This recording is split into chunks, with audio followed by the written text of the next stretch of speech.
আসসালামু আলাইকুম। আজকে ছাদে এসেছি রাফিকে খুঁজতে।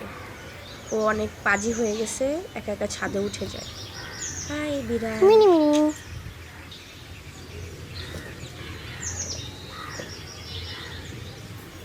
আমি শিওর ও গাছের ওদিকে আছে। এখানে কিছু মাটি রাখা আছে গাছ লাগানোর জন্য। যখন লাগানোর দরকার পড়ে এখান থেকে মাটি নিয়ে গাছ লাগিয়ে ফেলে। আর আমার ছেলের কাজ হচ্ছে গোসল করার আগে ও এখানে আসবে, এসে মাটি নিয়ে খেলবে, মন ভরবে, তারপরে সে যাবে গিয়ে গোসল করবে। কি করো তুমি? মাটি মাটি কাক কাকারা তো কাক। এটা মাটি মাটি কেমন করে?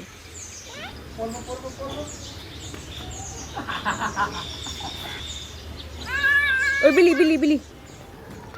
বাই দ্য ওয়ে, আমার রাফি এখন দাঁত মাজা শিখে গেছে। ও একা একা এখন দাঁত মাজতে পারে, মাশাআল্লাহ। কি রে? এটা আমাদের বাসার ছাদ। দেখতে অনেকটা গ্রাম অঞ্চলের মতো, কারণ এখানে অনেক গাছ লাগানো আছে। অনেক ভালো লাগে এক কথা।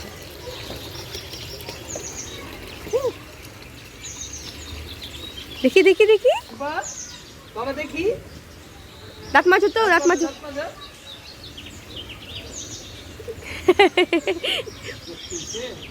এখানে একটা মজার ব্যাপার হচ্ছে, আমার ছেলে কুলি করতে গেলে সব পানি খেয়ে ফেলে, পরে থু থু করে আর কি। দেখে এত হাসি পাচ্ছিল। একটা মজার মুহূর্ত, খুব মধুময় একটা মুহূর্ত, মিস করতে চাই না।